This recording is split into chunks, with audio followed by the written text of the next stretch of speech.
Hello everyone. I'm going to try to read Anne of Green Gables by Ellen Montgomery, published in 1908. I probably should have my sister read it. She's named Anne and has red hair, but then she doesn't spell her name with an E.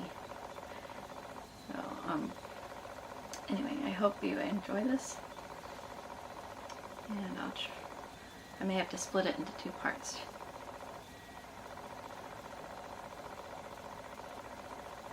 Chapter 1. Mrs. Rachel Lynde is surprised. Mrs. Rachel Lynde lived just where the Avonlea main road dipped down into a little hollow, fringed with alders and ladies' eardrops, and traversed by a brook that had its source away back in the woods of the old Cuthbert place. It was reputed to be an intricate, headlong brook in its earlier course through those woods, with dark secrets of pool and cascade, but by the time it reached Lynde's Hollow, it was a quiet, well-conducted little stream, for not even a brook could run past Mrs. Rachel Lynde's door without due regard for decency and decorum. It probably was conscious that Mrs. Rachel was sitting at her window, keeping a sharp eye on everything that passed, from brooks and children up, and that if she noticed anything odd or out of place, she would never rest until she had ferreted out the whys and wherefores thereof. There are plenty of people in Avonlea and out of it who can attend closely to their neighbors' business by dint of neglecting their own, but Mrs. Rachel Lynde was one of those capable creatures who can manage their own concerns and those of other folks into the bargain. She was a notable housewife. Her work was always done and well done.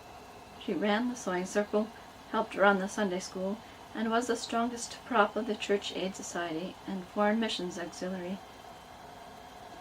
Yet with all this, Mrs. Rachel found abundant time to sit for hours at her kitchen window, knitting cotton warp quilts.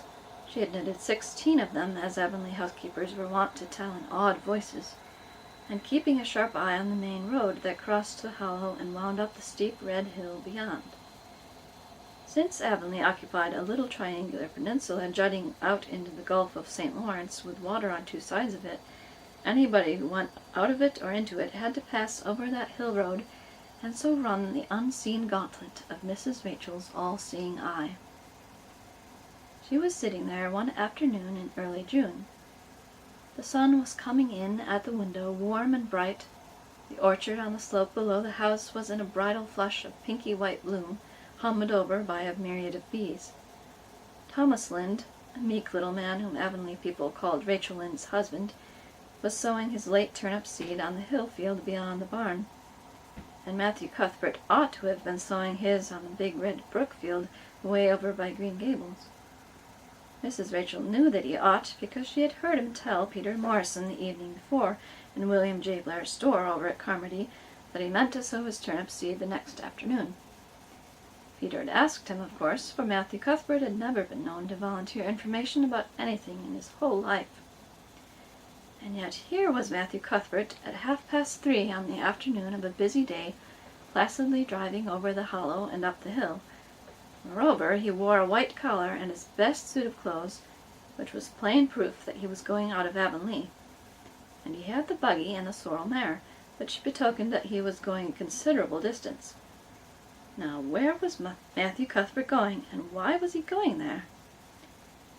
Had it been any other man in Avonlea, Mrs. Rachel, deftly putting this and that together, might have given a pretty good guess as to both questions.